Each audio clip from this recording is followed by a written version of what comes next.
Welcome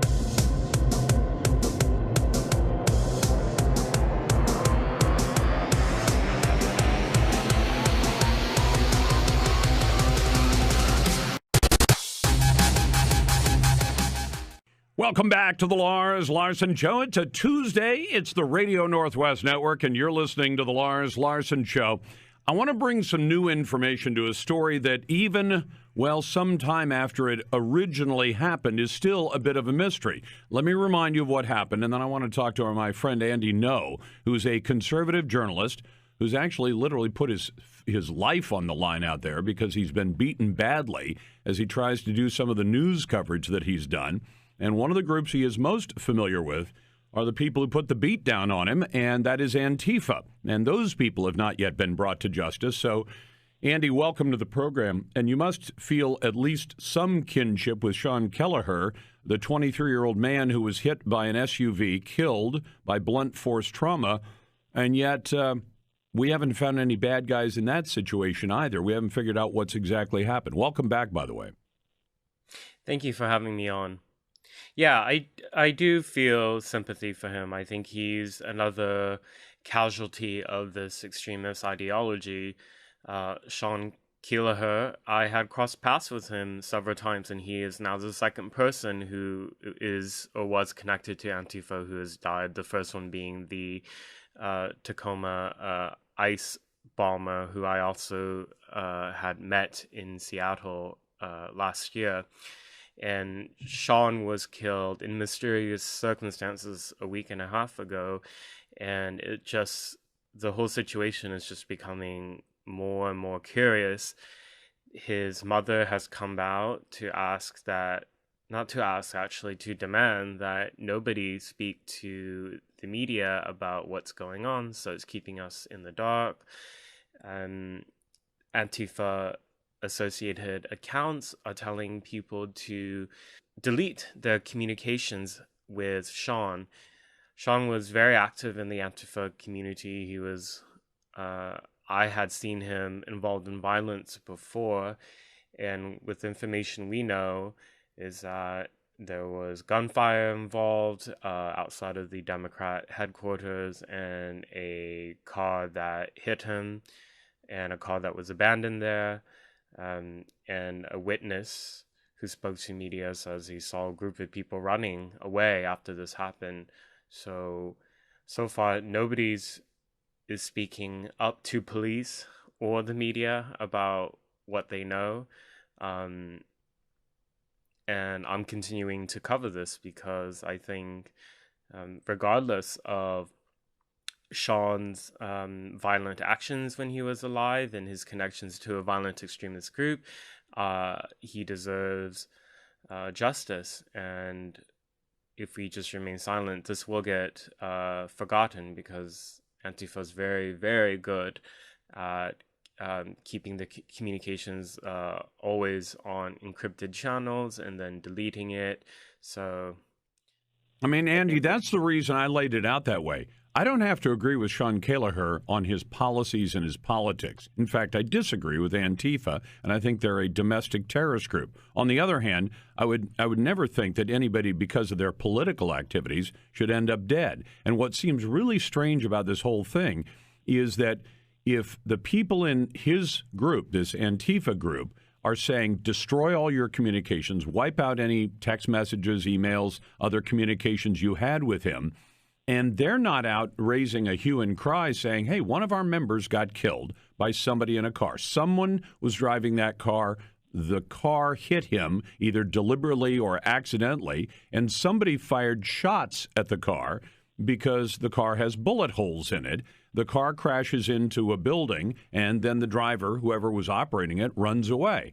And in the time between when it happened a couple of weeks ago and today, the police haven't had much to say at all. Now, maybe they're right on top of the person, the guilty party, and maybe they don't know anything because all of the people who might tell the police what happened have been telling each other, don't talk to the cops, including, as you said, Sean Kelleher's mother. And I can't figure this one out. I mean, was this a group of Antifa who fired shots at somebody with a conservative group who was driving by them, and the driver lost control because he was being shot at? I mean, that would be one of the things that might make me lose control of a car, is if I was being shot at. You could imagine somebody losing control very easily. Or was somebody in the car trying to run down folks who are part of Antifa, and they fired shots at the car? And then it went from there. But you would think then that Antifa would be saying, hey, we've been attacked, we came under attack, and we want the police to find the bad guys. Instead, they've been saying, keep this all as secret as it possibly can be, destroy your communications, and don't talk to the cops.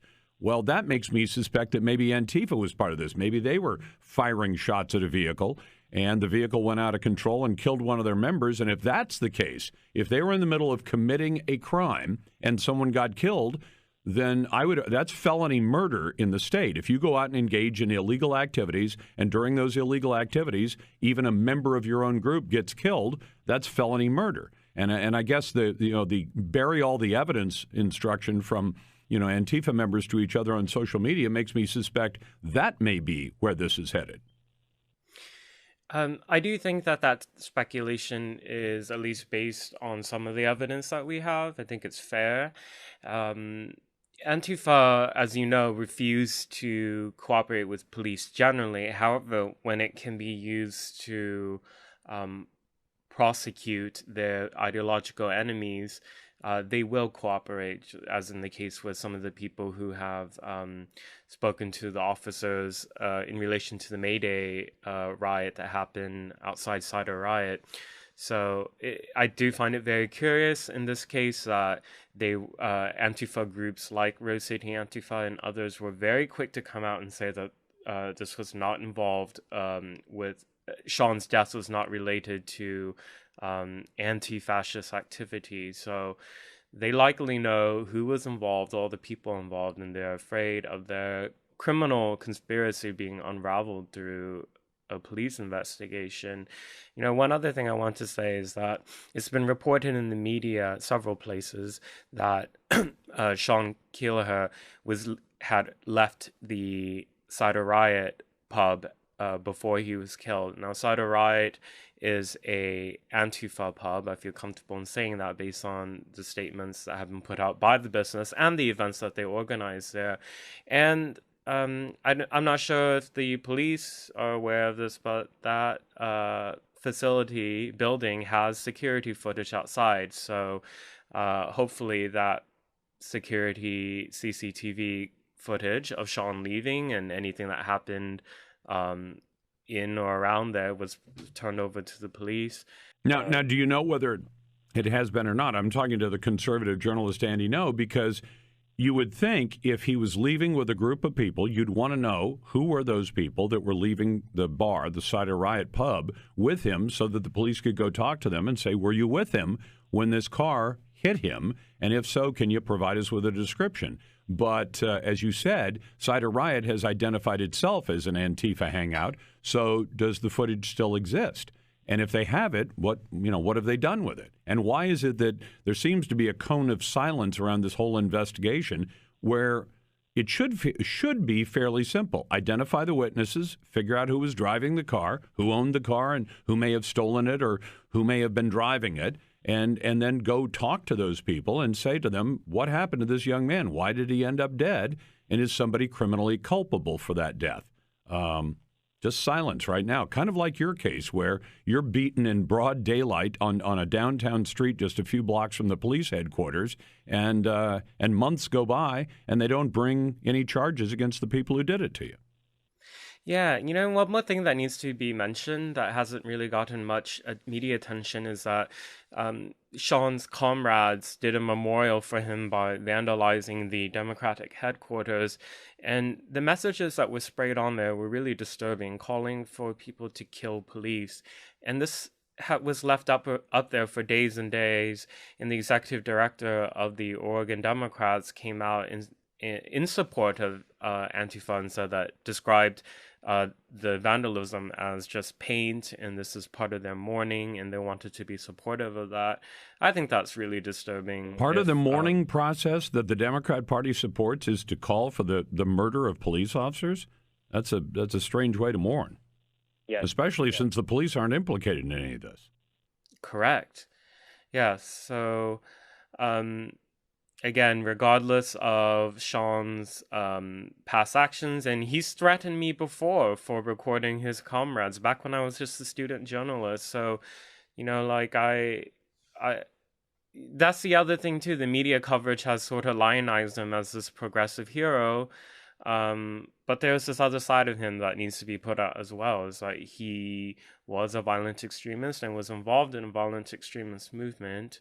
And I hope that he gets justice, though. He deserves it. And he does. He deserves justice for his for whoever killed him. He also does not deserve to be lionized because he chose to associate with a violent extremist group, which has been carrying out violent activities now in the Northwest for literally years. Andy, where can people find what you write? I mean, other than Wall Street Journal and some highbrow places like that, where else can they find what you write?